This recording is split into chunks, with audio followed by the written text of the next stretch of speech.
Going for a 4-4-2.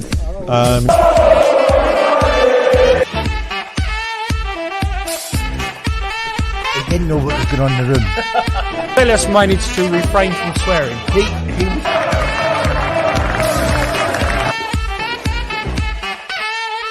He said, if you've got a problem with me, let's sort it out in the gym. He's actually playing with our lot. The thing is... Oh, come on! Go on!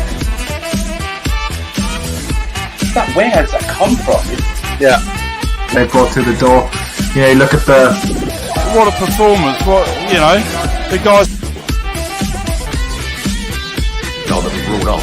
Quite a stupid thing, but Live from Style Space at the supporters club. Right. But he was getting a bit tired, I thought. Come on! Here we go! Come on! Come on! Yeah! Go! Manchester City will be looking to make it 20 straight wins in all competition when they continue their Premier League campaign at home to top four chasing West Ham United on Saturday afternoon. City made it 19 straight victories with a 2-0 success away victory to Borussia Mönchengladbach in the Champions League on Wednesday night, while West Ham, of course, will enter the contest on the back of a 2-1 home victory over Tottenham Hotspur in the league last weekend. Matt, we've got Tottenham tomorrow, early kick-off again. How are you doing? And give me your brief thoughts on Man City. For me, they're like a second team. Like I love watching play football because Pep's come in and they play fantastic football. And this game's always a worry for me because our record, I know this year's a bit different and Moyes has sort of got us playing in a different way. But the record against Man City and the aggregate record the last 5 years is absolutely shocking. Yeah.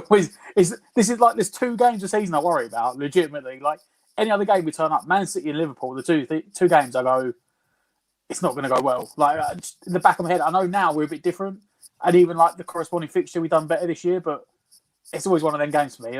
I'm never confident. Yep.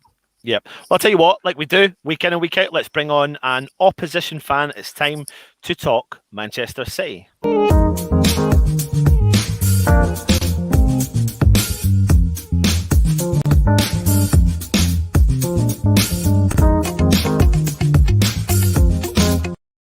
Everyone, I'd like to welcome Ian from Forever Blue. Ian, thank you so much for joining us. How are you doing? I'm very well, thank you. Hope you're all right as well. Yeah, we're good. Thank you very much. So yes, Ian, you know you're on a fantastic run. Pep Guardiola's working his magic again on the City team, but you're facing the top 4 opposition in West Ham. Would you genuinely have thought you'd have been saying that this time last year? No, I don't think I would, to be honest. We are in very difficult times at the moment with this pandemic, which I think has changed the way some teams have come to the fore and some haven't. I think it's actually helped City tremendously because their game is all about possession and keeping the ball. And I think in stadiums which are silent, I think it's a lot easier without any crowd interference to do that. I'm not saying that it's all down to that, of course. There's a lot more to it than that. But I do think it's a factor that has helped City.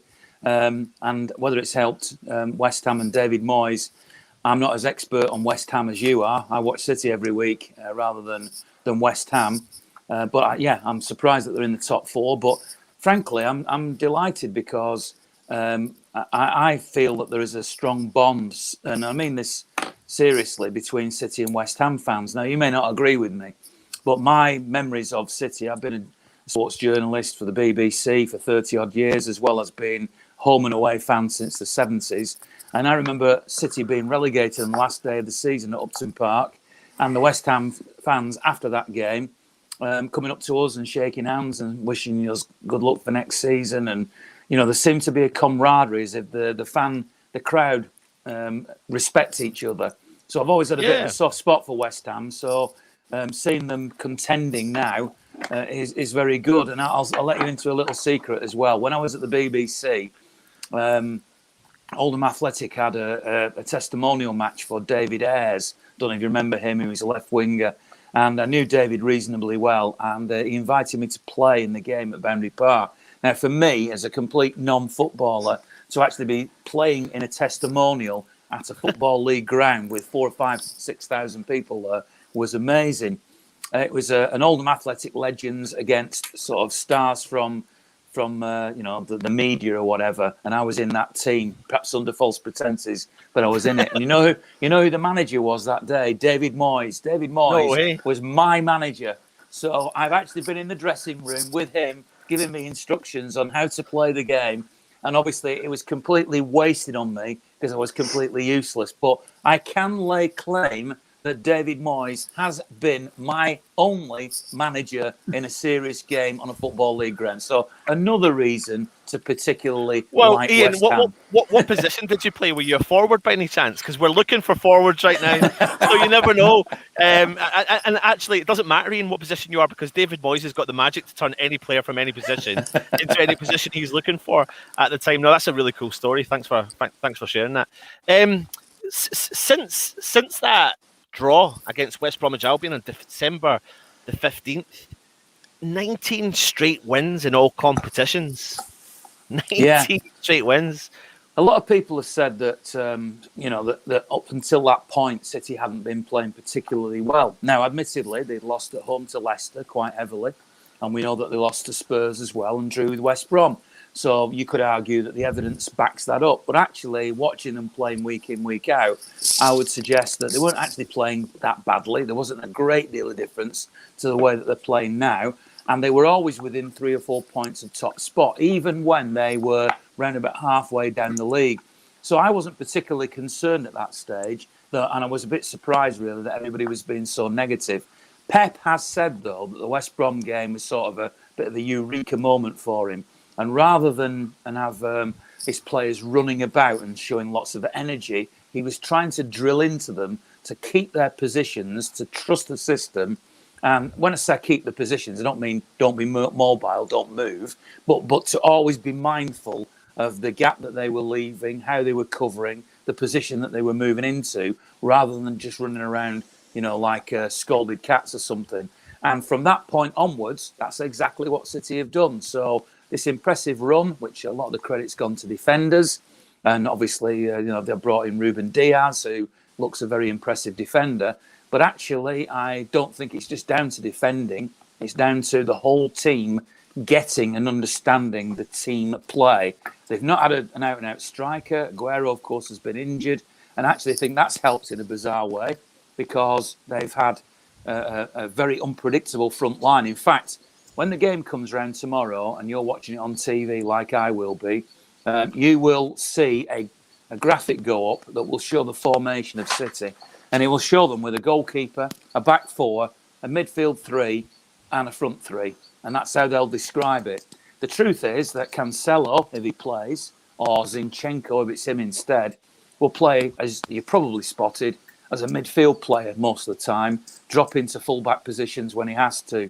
The six up front, whoever the six are, will be completely interchangeable all the time. So there is no out-and-out striker. Even if Gabriel Jesus is named in the team, or even if Aguero's named in the team, although I suppose he's a slight exception because he's a very much more of a specialist. But if the other six don't include Aguero, you will see a lot of interchange and swapping around. So you might have Mahrez possibly on the wing, one wing or the other, and you may have potentially Raheem Sterling also sitting a little bit wider. But you'll be amazed how much that interchange happens. That's why Ilkay Gundogan, for example, has really been a star this season because he's been let loose to play in all of those positions rather than the holding midfielder that he was principally playing last season. Yeah, it's really interesting. And I mean, Matt, you mentioned right at the start there that you've obviously been looking at City and if any footballing fan would like to see a particular style of play and City obviously play that way, which is attractive on the eye, and they're backing it up with results. But let's go back the way to the defence, Ian, and talk about players like John Stones. John Stones at one point this season was actually, or earlier in the season, was linked to West Ham. And a lot of West Ham fans weren't up for the signing, where I kind of personally was a bit like, I see why you would look at a player like that. But however, he's come back into the City side and he's turned up week in and week out, is he not? Yeah, he's had a bit of a renaissance. I mean, I believe he's had a little bit of problems in his private life, and he's sorted those out. So he's got his head together. What I would say, though, is that certain types of players suit certain types of teams. So this sounds really snobby from a City perspective, but City are playing total football at the moment. So Pep's perfect team actually has 11 midfielders, including the goalkeeper, right? So every single player is a midfielder. That's how he would play in a perfect world. And John Stones, Ruben Diaz, to a certain extent Laporte, Zinchenko certainly as a left-sided winger who's been converted into a fullback. Cancelo, when you look at the way he's played, are all capable of playing as footballing midfielders who just happen to be in defensive areas. Now, if another team was to sign John Stones, or perhaps you could pick another player and make the same comparison, it might not work quite as well. Stones, when he wasn't playing as well as he is now, always, it felt, had a mistake in him. But because City's dominance of the ball is so strong, so they will have 80% of the possession, and by the time West Ham get the ball and try and break, they will, go like moths around a flame to try and prevent West Ham having any plan or control. And before they can actually get the ball out from the feet of the first player, they'll have tried to rob it back again. So that means then that whoever's playing at the back, whether it be John Stones, Ruben Diaz or Laporte, are very, very rarely tested as defenders. They catch the eye then as footballing centre-halves playing the ball around, part of the build-up, keeping possession, but they are very, very rarely tested as defenders. It works for City. That's why they're winning all these games. But if I was a little bit concerned going forward for when City might play something like Bayern Munich or PSG in the Champions League, then those slight weaknesses in defence might be more exposed. But with the greatest respect, I don't think that'll happen tomorrow. But we'll see. City have been winning games with ease. And I was just going to say, Ian, you mentioned there PSG, but I was thinking I was waiting for the West Ham comment there, But listen, I'm literally jesting. That's a West Ham fan brain getting carried away, getting excited by what's actually been happening this season. Matt, what's your thoughts on what Ian's been saying about Man City? Yeah, I mean he's right. It's because they lost when they lost Aguero and they lost to Bruyne, and you thought. It's almost like I can't really pick the timeline. It's almost that was like at the start of it went on this massive run, and they lost their two best players. And you're thinking, are Man City going to cope? And like Ian said, it's now like they play a front six, and you can't. When you see the lineup, sometimes you try and go like with us, barring the front three who might swap a little bit, no, Rice and Souček are definitely holding. And you look at that team, you go like probably Rodri and Gundogan holding. But Gundogan won't hold. Gundogan won't hold. He won't hold. He's been running on. He's turned into like this hybrid of De Bruyne and Aguero since they both are that injured. He's been playing the balls, dictating the play, but he's also been getting a lot of goals. I still think back to that goal the other week against Man City. A couple of goals he scored. One of them, I think, was it him that he put Sanchez on his butt and put it in the bottom corner, and they've kicked on. They Pep's just moved a bit like David Moyes. Pep's just gone, don't worry, we haven't got him. We'll change it around. Foden's come into the picture again. He's banging in goals. Sterling sometimes plays as a false maybe a false number 9. You can't. They've got the players. Look, Man City's second team probably beat most teams' first teams, but that's just the height they've got. And like you said, Zinchenko. I think he might have been linked with us about a year ago. We've got he'll come in at left back. Like you said, he's not a left back. Yeah, he's a left mid. But they have so much possession, so much attacking. There's two things. Sorry to talk over you. I didn't mean to do that. But there's two things I would say about Pep. First of all, he's introduced a mentality within the squad, which is a no excuse mentality. So today, for example, at the press conference, which I was able to watch, he was saying things like, if we come back from an away game, as they have done, of course, this week in Hungary, and then play at 12:15, where you will hear other managers saying, this is ridiculous having to play at 12:15. We've only had 2 hours to prepare or whatever. The whole mantra that comes from him to his players is, it doesn't matter if we have to play the next day. You do not have an excuse. You have to go out and you have to play at your absolute best for 90 minutes and be fully focused. So if City were to go behind in a game where you might see other players in other teams, the heads drop or whatever, that has been drilled into City so efficiently by the manager that is just not part of the way that they think at the moment. So I think that's a big sort of part of the secret, really, of the way that City are going. They are beatable.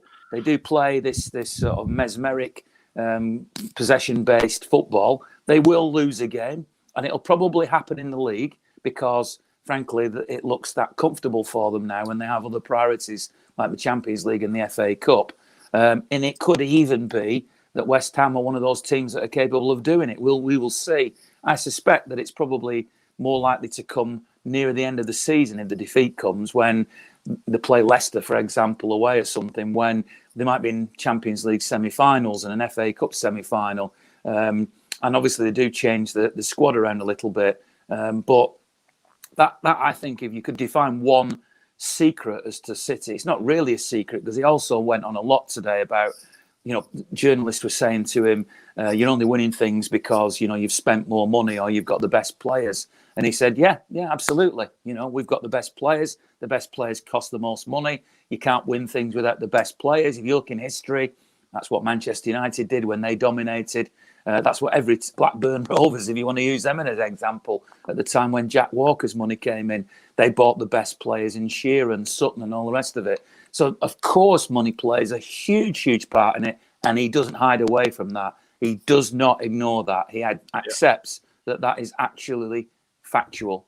So, yeah, they've got players with the right attitude, the best players. They've got 22 great players at the moment, and that's why they're dominating English football for now. And one of those great players, of course, is the young lad, Phil Foden. Talk to me about the impact he's had on City this season. Well, I mean, every City fan wants Phil Foden to succeed because he's a born and bred City fan from the local area. At the moment, I have to say that although everybody else, waxes lyrical about him, I don't think he's fulfilling his potential at the moment. I still think that most of the time when he really shines, it's in games when City have already brought the back, if you like, of the game. He scored a great goal at Liverpool, but it was the fourth goal in a 4-1 win when Liverpool were broken. I'm not saying he's not a very good player, but he's also in a very, very good team. He fits the Pep mentality great, all about keeping position and playing possession. But Pep has actually criticised him a couple of times for saying he's still got a lot to learn because he does too much running and not enough thinking. So he could develop into an amazing player. And obviously, from my perspective, I really do. But at the moment, I can't help thinking that if he wasn't English and he wasn't, a born and bred City fan, that perhaps he wouldn't be quite on this sort of pedestal that people are putting him on. But, he might score a hat-trick tomorrow. I hope he does. When it comes to, when it comes to what we'll do first is we'll have a look and see what happened the last time both West Ham and Man City met earlier this season.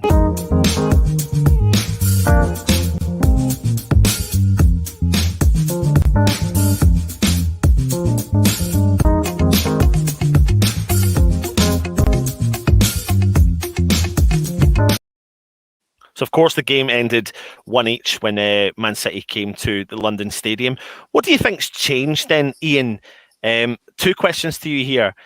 With Man City, I suppose you've kind of covered that quite a lot.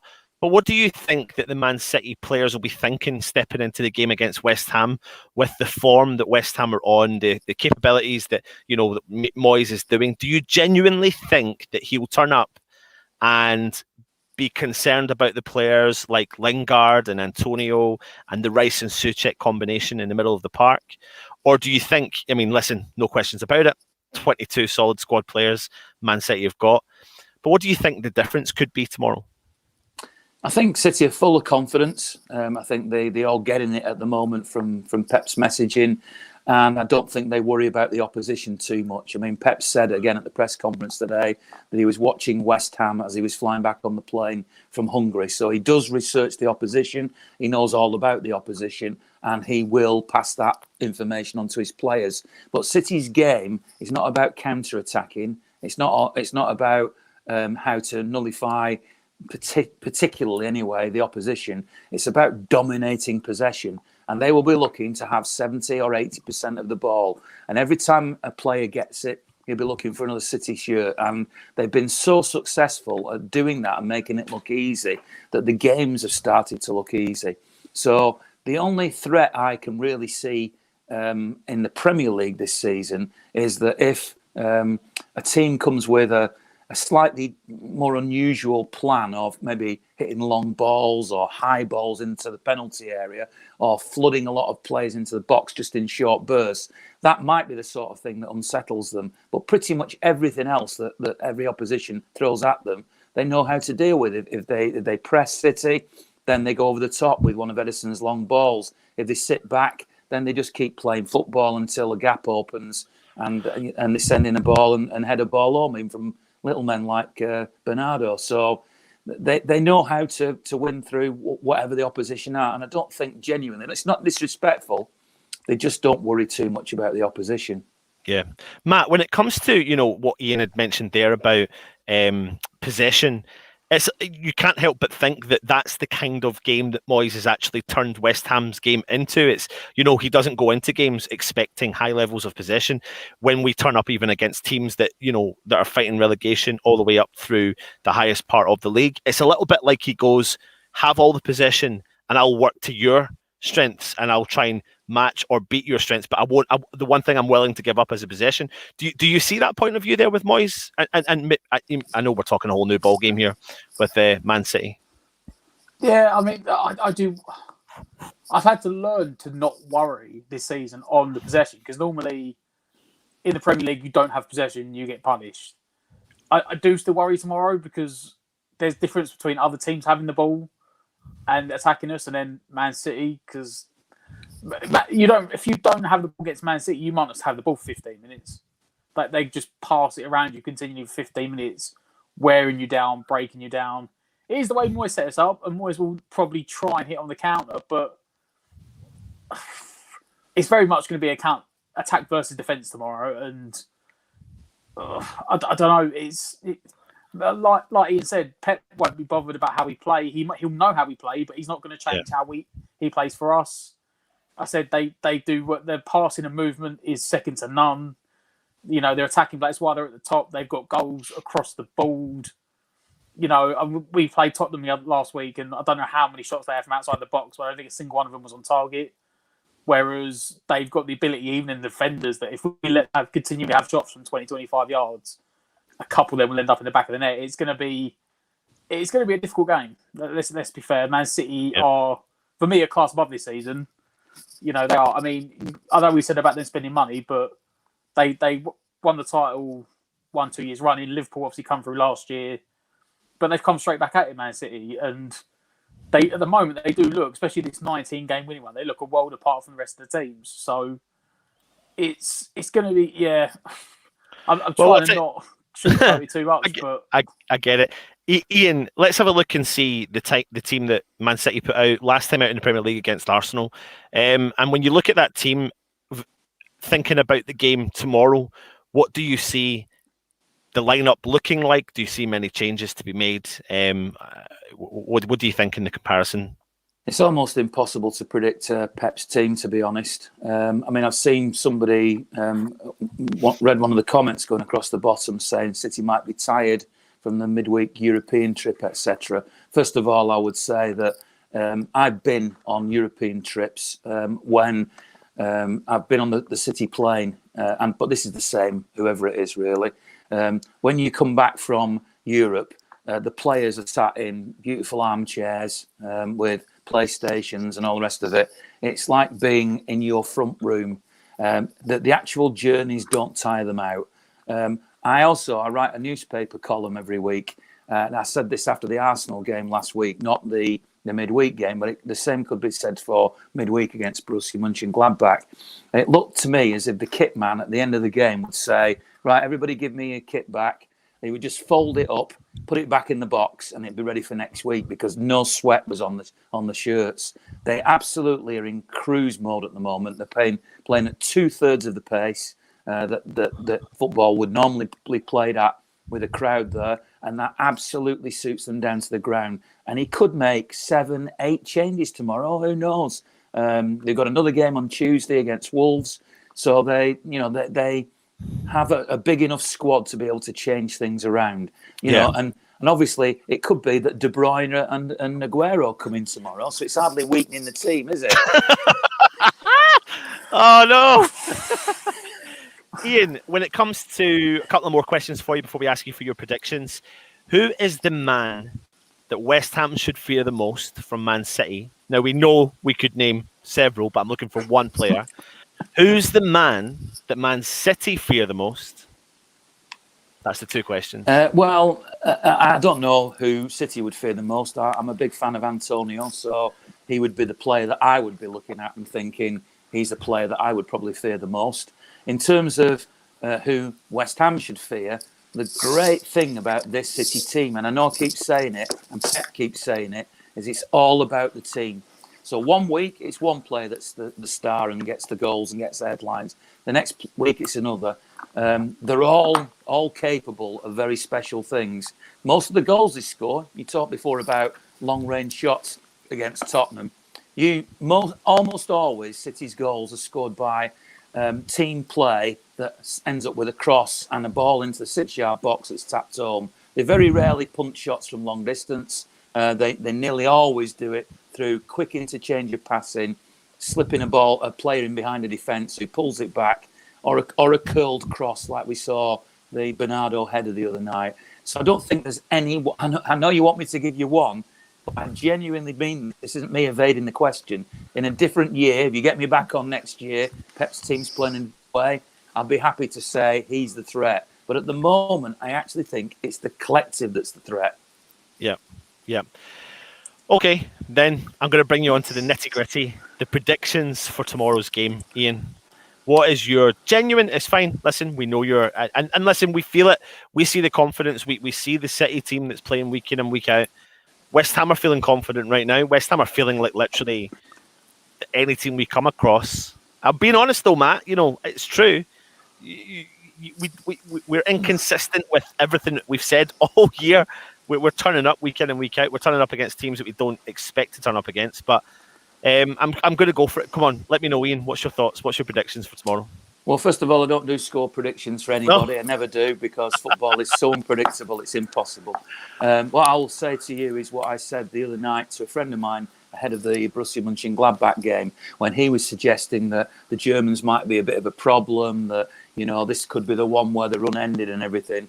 And I said, the way City are playing at the moment, and I know this might sound an outrageous thing to say, but I'm actually starting to feel a little bit bored with it, because they have so much possession, so much control, and every game has become, in this run, so predictable. So what will happen is they'll start the game, loads of possession, 15, 20 minutes into the game. I can't predict exactly when it'll happen.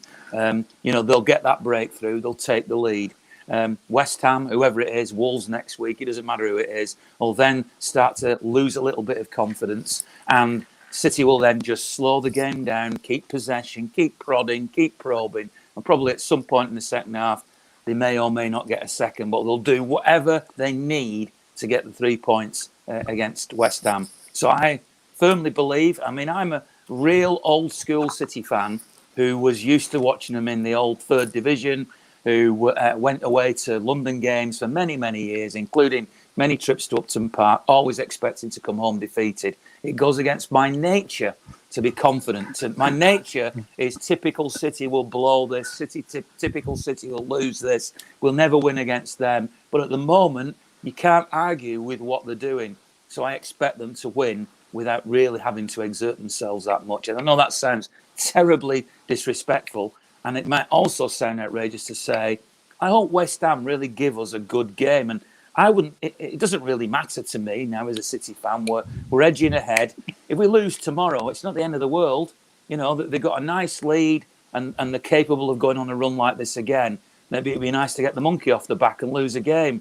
And me as a fan, if I'm sitting there tomorrow and it's a proper even game, a little bit like when they played at Southampton, who City beat in the end, but had a proper go and made a game of it, I'll enjoy that more than another sort of tepid capitulation by what we've seen from so many teams this season. So I genuinely wish you well. Obviously, I'm a Blue. I want my team to win, but I genuinely wish you well and hope it's a I good appreciate game. that. I do appreciate that. Listen, if we look at some of the stats, I mean, for City this year, played 25 games, won 18, lost 2, scored 50 goals, and only conceded 15 goals with 15 clean sheets.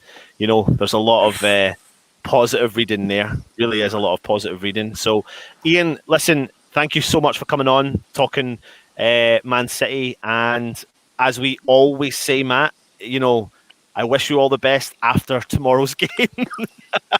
Of course, that's the only way we could really go. But no, I do appreciate your comments, and I don't take that. I certainly don't take it as it's not about being cocky. It's about speaking the truth, and the truth is that you are in cruise mode, and you have got a very, very, very strong side. And I respected your comments at the start as well about, you know, you've got money and you need the money to buy the players. And, you know, any club within that scenario would be the same if they had the money to buy the players. But it's not just about having the money and buying the players. You need to have the right coach with the right mentality to scout the right players, to bring in the right players, to have that team camaraderie to work together. And there's no ifs or buts about it. That's what Man City have. However, as a West Ham fan, I've got to remain confident. I've seen the camaraderie built between the West Ham side, so I'm feeling a little bit more confident than I do on normal occasions. But Ian, listen, mate, thank you so much for joining us. Any last comments you want to make before you head, Ian?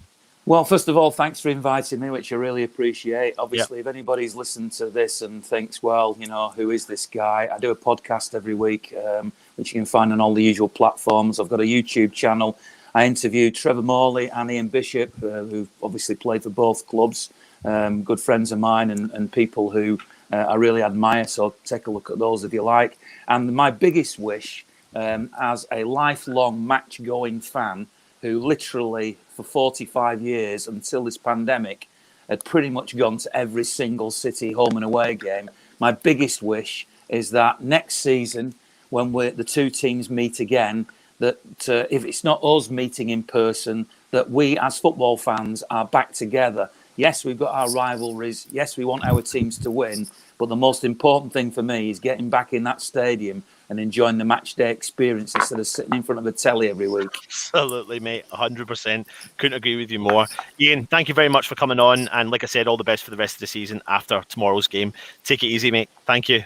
Thank you. Cheers, mate. Cheers. Yeah, really cool again, Matt. Great to have another opposition fan on. Get some great insight into Man City, albeit, you know, we see what Man City are doing this season. But, you know, there's a lot of confidence there, and I get that.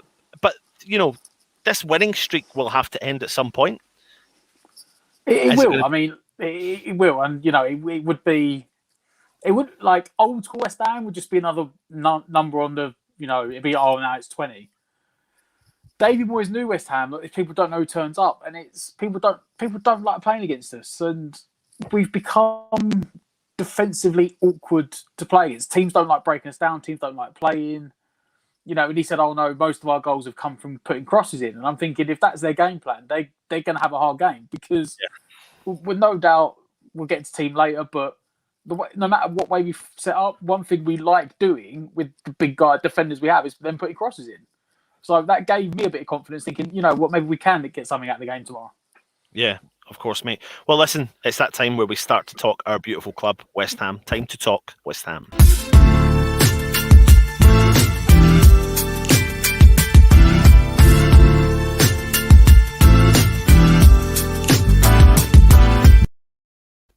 Now, Matt, we've come off a fantastic victory last weekend against Tottenham. It was unbelievable. We're all on a high. Next up, we know we've got this big, massive run-in with Man City. We've got the clubs that are fighting high and mighty up the top of the league. We're up there, mate. We're up there, and we're up there because we're turning up week in and week out. Do we, you know, I'm going to come on to the press conference in a minute, but the biggest issue we've got is, do we respect them too much? And do we do what we did against Liverpool, against Man City? Because I fear if we do that, Matt, it's going to end up in an absolute disaster. Well, I mean, look, we're all up there at the moment, but I think the next 4 or 5 games was going to define our season. I think the next 4. Well, no, the Tottenham was one of the 5 games. We've got another 4 games I think might even be 4 or 5 games on the run. And yeah, look, you got to hope Moyes is sort of trying to learn, because the team you put out against Liverpool, like that team, we just rolled over and gave it to them. And the Liverpool game actually looked better when we changed formation. I know it's actually saying, do we give it too much? But sometimes I think when we play the 5 at the back, it actually makes us more attacking, like the way we have the wing backs. You don't know with Moyes, because, I mean, I can't remember. I'm trying to think of the team when we played them the first time. I'm trying to think what formation we played. I know very much last season, if we go back to the game, was it right before we went into lockdown last year? Yeah, the game was initially cancelled due to the weather. And then we replayed it, and we literally turned up and handed the game to City. No questions about it. I know they're offside, but we just handed the points to City straight away. I think we literally had, was it 5 defenders, 4 holding midfielders, or it might have been 6 defenders, 3 holding midfielders, and Antonio up front. We literally just went everyone behind the ball. But I mean, and in fairness, I know at the time Moyes was probably thinking goal difference could come into it, and goal difference nearly did come into it. I think. If Villa hadn't got that 1 extra point, Bournemouth would have stayed up on goal difference. Yeah. But it's a different situation now. And I mean, they've got the confidence in the squad's a lot higher. It's a lot different to what it was like that time last year. Even maybe compared to what it was at the start of the season. We've been on this great run. Yes, we've had the occasional loss and draw, but, we're not... we're still massively above where we are. The confidence is high. Wins, losses, draws. Losses will happen at some point. It just always does. But as long as they keep the camaraderie going...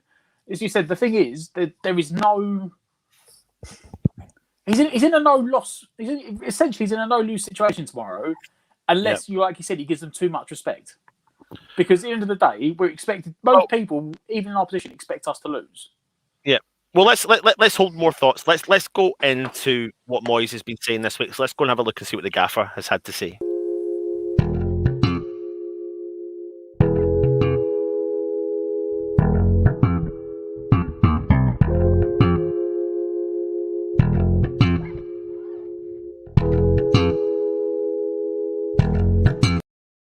Fortunately for you, I have prepared better this week, and I have got the images waiting for everyone. So at the moment, we seem okay. We've still got Arthur Masuaku coming back, and Andrei Yarmolenko has a medial ligament injury. Ryan Fredericks, however, has picked up a groin injury, which is not serious, and it's touch and go. So we'll have to see how he is after training today. What do you think of that, Matt? I mean, at least that confirms what I thought when I saw the squad for the Tottenham game last week. And Frederick wasn't on the bench, and I was thinking, he must be injured again. Yeah. And I mean, don't forget, that's essentially the reason that we brought in Soufal in the first Souček. Yeah, it was. Sorry, you brought in Soufal in the first place. Yeah. Because Fredericks was injured. That's one of his biggest downfalls, and it's like another in a long line of West Ham players that can never seem to get a proper run of games going, which is unfortunate. Right. Yeah. Let's have a look and see what else he's had to say then. That's it. We're really pleased to have him because he's given us another dimension. This is in relation to Jesse Lingard. He's given us a bit of quality. I always thought we were going to need someone to give us something else in the second half of the season. Jesse's come in and make an impact with his goals and his performances, and he really has, Matt, hasn't he? I mean, he's phenomenal. Talk to me about Jesse Lingard. Well, like Moyes said, we needed ball carriers. I think that you come on every week. Like, we come on for weeks, and you were like, get Lanzini on. Get me wrong, we need someone to carry the ball more.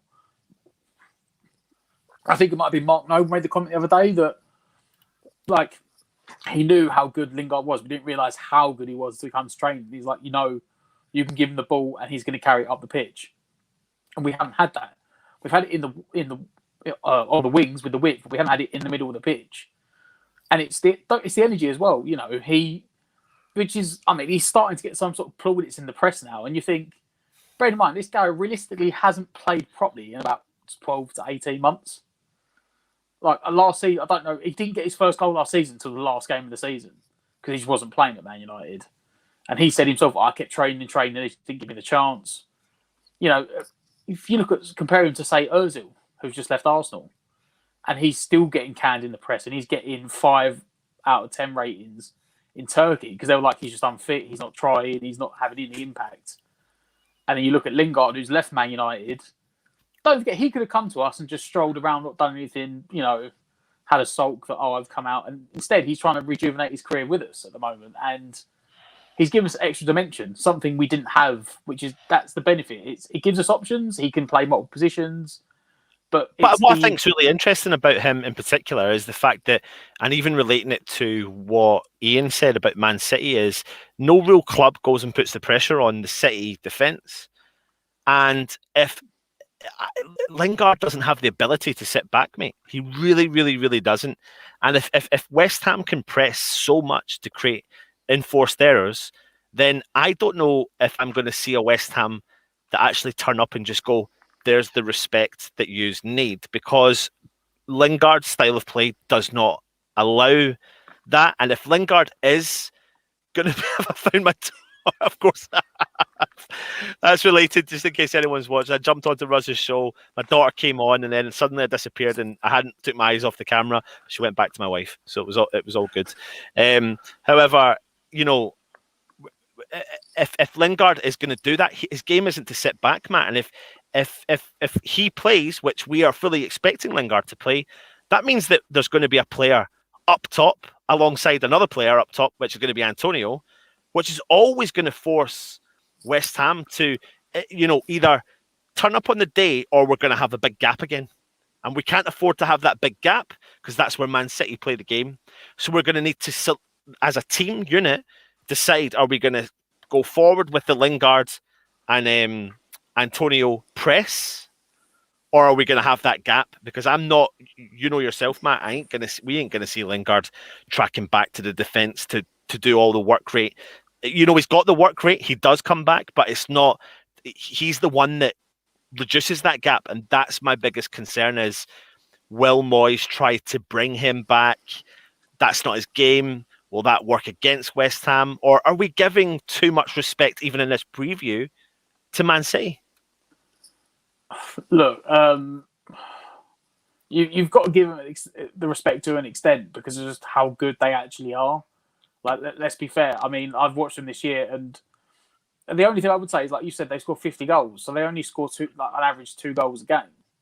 That's the only thing you can say is that they don't score, but they've conceded less than a goal a game. So, you know, they're grinding out 1-0, 2-0 wins. They're not beating a lot of people. They're not punishing teams this year. They're not putting 3-4 past them. My only worry is that if he does play, I want him to play Lingard, but I think if you play Lingard, you have to play the 4 at the back. Because I think if we try and play 2 in the midfield against what is essentially a 3 for Man City, we could get overrun. Yeah. And like you said, I can't see Lingard dropping back to play centre mid. So unless you're going to play 4 hours there and change the formation to go like 3 across the middle and just have the 2 wing backs, you're going to stick to the 4. I don't know. Like, if Lingard's playing, you know that there's going to be at least someone within relative distance of Antonio, because we've seen from the games that Lingard's come in, he's got an engine on him. He can still get around. He's still snappy. He gets up and down the pitch all game. So it gives you hope that if we do put everyone else behind the ball, at least it's not going to be Antonio trying to hold it up on his own to no one. Yeah. Let me have a look and see. Like, I'll give you the last comment that Moyes was talking about, which was about Man City themselves. If you're talking about challenging Manchester City, you're talking about challenging a team in the top 3 in the world. That's a big ask for any team. We'll try and take Man City on in some way and try and cause them difficulties, but you need to be football stupid not to understand the quality that Man City have got and how they're playing at this moment in time. Does that comment concern you? No, it's Moyes being realistic. I think, Luke just said it. Look, that's what I was going to say. It's a free hit. There's nothing to lose. If we go out there and we lose 2-0, no one's going to go, oh, you shouldn't have lost that, because Man City have won 19 games in a row. And for Moyes, that almost, for me, that's like Moyes saying it's a free hit. He's like, look, they are that good. We're going to go and give it a go. And if we lose, then we haven't lost anything, which is what I was going to say earlier. It's a free hit. This is a no-lose situation for Moyes. The only way he makes it like a losing situation is if he does what he done last year, and he literally picks, I don't know, let's say he picks Lingard and Antonio up front, and then he goes Souček, Rice and Noble in the midfield, and he puts 5 defenders behind him, and you're like, well, you've got 2 up front, 8 behind the ball, and that's the game plan. That's the only way it's going to be a losing situation. If he turns up with a 4 or a 5, but you've got legs and you've got people that can attack, and we have a go and we lose 2-0, well, you had a go. Yeah. And that's all we want. That's what we were moaned about last time, was that we didn't have a go at Man City. Matt, you do look like you've had a suntan, mate. Have you been out in Dubai with those influencers? No, mate. It's been a bit sunny in London today, but... Listen, do me a favour. If you are watching the show, get your comments in and let me know your thoughts on West Ham starting 11. Who would you like to see start tomorrow's game against Manchester City?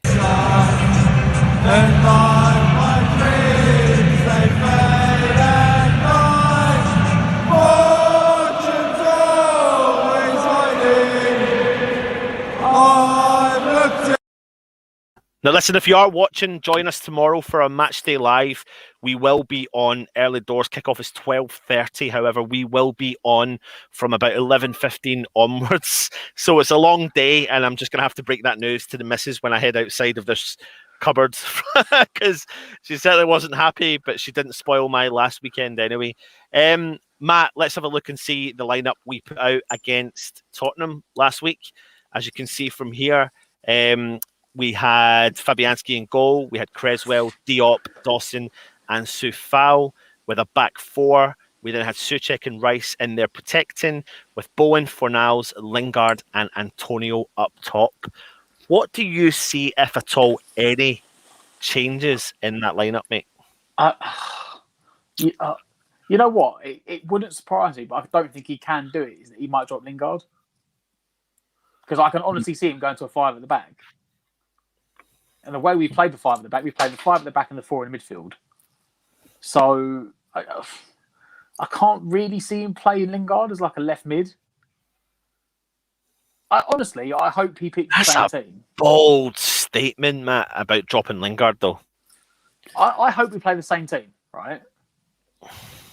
But think about it. What does Moyes always do when we play the big teams? He goes to 5 at the back. He does, but why drop Lingard? Because how do you fit him in otherwise? Because when Moyes goes to the 5 at the back, he goes 5 at the back, 2 in the midfield, 2 wingers and a centre forward. To make it a 5-4-1 in defence and a 5-2-3 in attack. Unless he changes it and goes for a 5-3-2.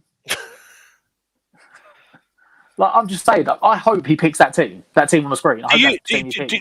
Loads of people in the comments here are saying, like, Matt, what are you on, mate? I mean, you've lost the plot. I think people are actually concerned about you as a human right now, and as am I, mate. I'm not going to lie.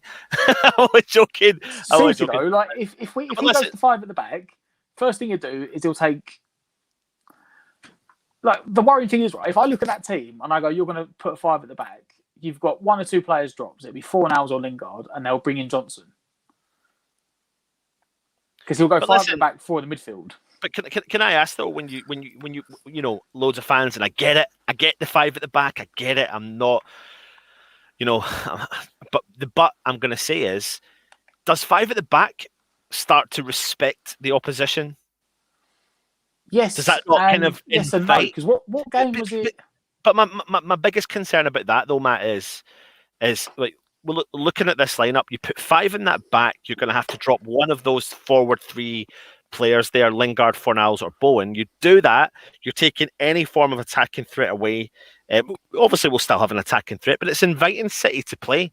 And we've just listened to Ian there, particularly talk about that no team really comes, gives it a go, presses the defence, because there are errors in that defence if they are pressed.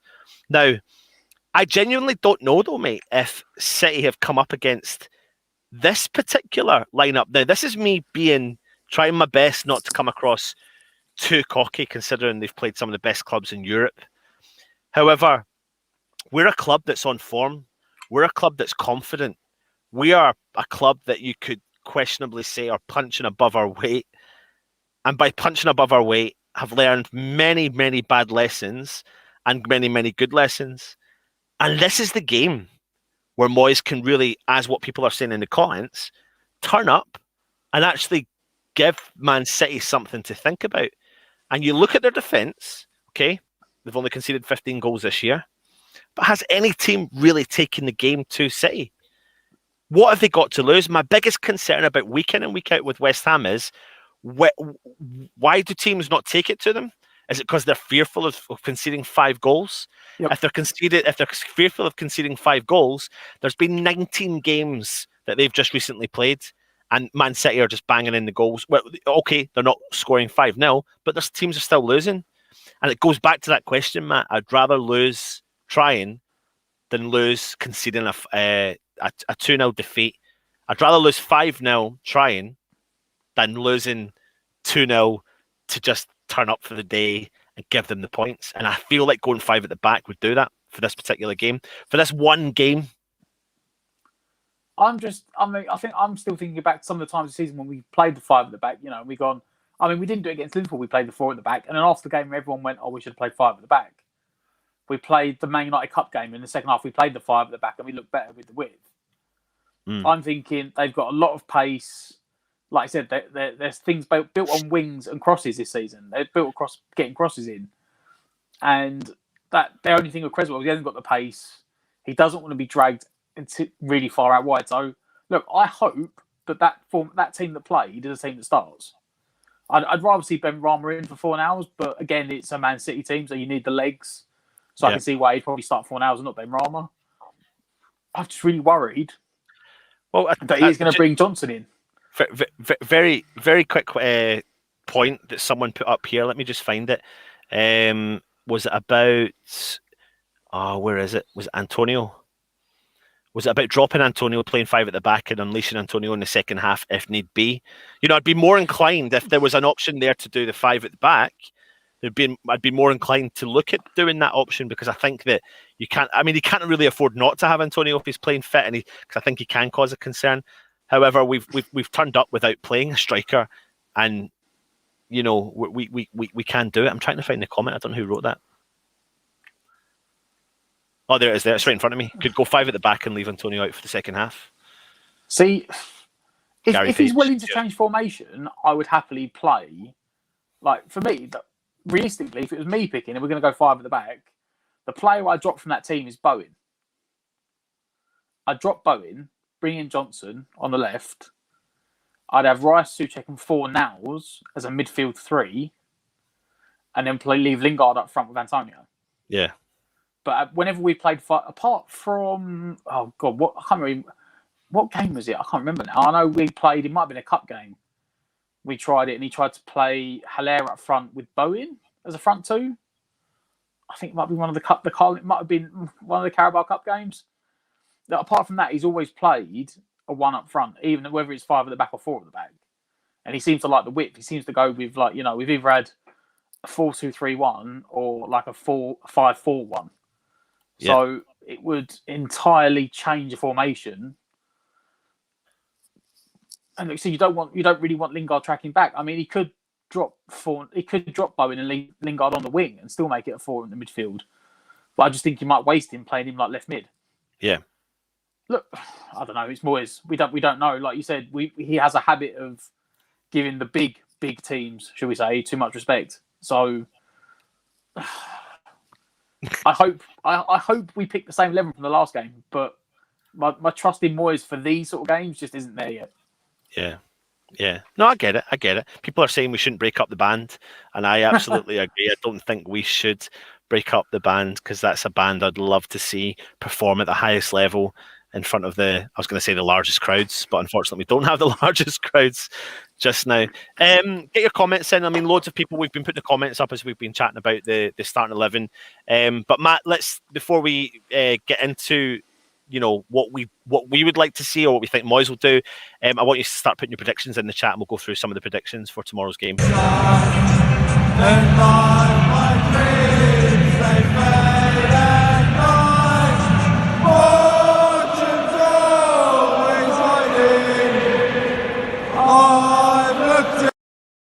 So that's the lineup we're going to see. We're not going to see any changes. Well, listen, what formation do you genuinely believe that Moyes will do tomorrow, Matt?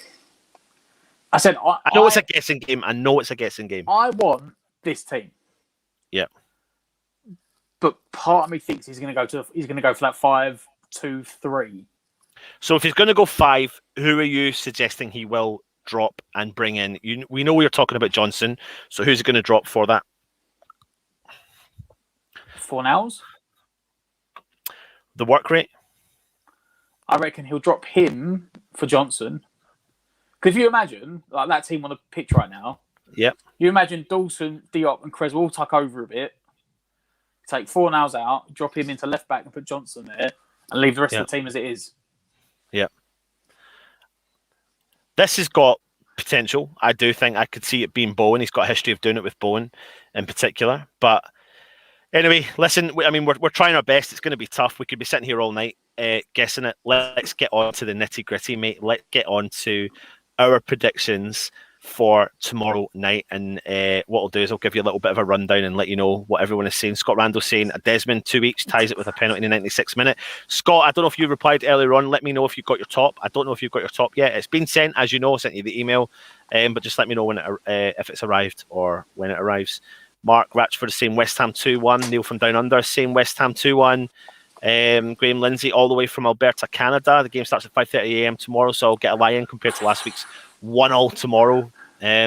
Duzzy O'Dear 0-1 Carnage 1-0 to West Ham. Forever Blowing Bubbles is going for a 1 each if we score first. Toby Sampson's 2-1. Iron X1. We will play well, but City Machine will win 2-0. Hopefully he doesn't. Andy Pepper 2-1 to West Ham. Mark Collins 1-0 West Ham. Gary Page 2-0 to with our defence has big pockets. Irish Tommy, hope all the weather is cleared up in Tipperary, mate. 3-2 West Ham, big upset coming. Would absolutely love that. We win 3-1 or lose 5-0. Yeah. 1-1 again and we'll get a pen. Absolutely, mate. People are going 2-2 Desmond. Baclav, good win for your lot last night. Yeah, really good, mate. And I think you've got 60 or however many West Ham fans there are in the world supporting your club now. It's come up to you soon, hasn't he? They got Rangers in the next round. Yeah, I've seen that. Yeah. My dad, Jim, dad's in the chat. He's going Desmond 2 each. John 1-0 or pen or set piece. Ron D'Antoni 2-0 win. Sim night, lots of Desmonds in there. Anyway, Matt, come on. What's your thoughts? You know what? Matt, come on. I'm going for a 1-1. I'm going for a 1-1. Oh, mate. My heart says 1-0. My head says 1-1. I'm going to be positive, mate. I'm going for a 2-1 West Ham victory. I said it earlier on today when I joined Russ's chat very, very quickly, and he asked me what the score prediction was. But I think that West Ham will turn up tomorrow. I don't think we'll give them too much too much respect. And I think the Lingard effect is going to be massively important tomorrow because Lingard has got massive amount of points to prove. He is creating problems for pressing defences. Man City, if you press Man City's defence, there's definitely errors there. We saw it last season. We saw it earlier in the season. Clubs have turned up this season. They've been beaten twice. Okay, whatever. But West Brom turned up, got a draw against them as well. I know since then they're on a 19-game winning run and they're confident, but West Ham are confident. And I think that, if we're really going to show what we're capable of doing this season, we need to turn up against Man City. We need to give it our all against Man City, and I really hope Moyes can work some tactical genius tomorrow and get a 2-1 victory for West Ham. Matt, isn't it funny that we do these shows and we think we'll try and get below an hour? And I said, listen, we'll try and get below 45 minutes. It doesn't matter what we do, mate. It does not matter what we do. Every time I look at that clock, once we stop talking about our predictions, it sits at 59 minutes, mate. I don't know how to bring it shorter. There's no point. I don't think we can. No. I've got a couple more questions for you, Matt, but before you all go, do me a favour. Got a lot of you watching. Go and hit that subscribe button. Please help us out. Hit that subscribe button. We don't massively ask you too much. I don't think we press you on too much with regards to that. Also, we don't charge for our content either. We won't charge for our content. Although if we do decide to do it next year, which we won't, then don't look back at this video and slag us off, but we're not going to do it. We don't charge for our content. So make sure you join us tomorrow for a match day live. We'll be on about 11:15 a.m. Give you some team news, have a general chit chat, get some fans on, have have a talk about what's going to be coming up in the next hour or so when the game starts, doing a bit of commentary. That'll take us nicely into the Saturday, and then we've got the review show after it. And then I believe Stell will be back on with his West Ham Weekly on Sunday evening. Matt, who do you fear the most from Man City?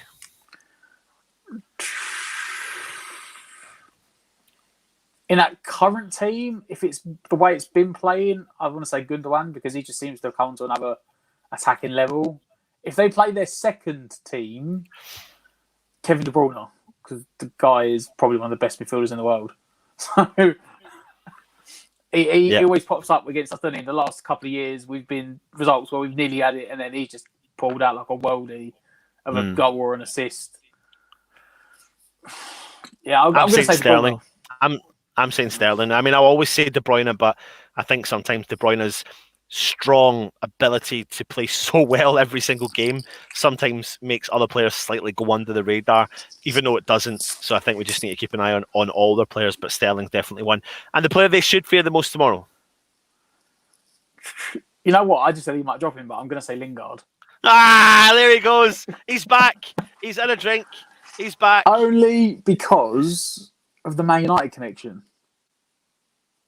Yeah. Like, you think for us, like, we had the Tottenham game, but you got to think for him as what, basically the Man United player, he's surely going to be up for that game more than anything else. Yeah. I'm sure all his mates back at Man United are texting him tonight, like, go on, do us a favour tomorrow. Go and get a result. I tell you what, though, Matt, this is the player that I think they should fear the most. Look at this man. Look at that warrior. This guy, Vaclav. If you are in the chat, mate, I thank you. Actually, I'm gonna bring me on here right now.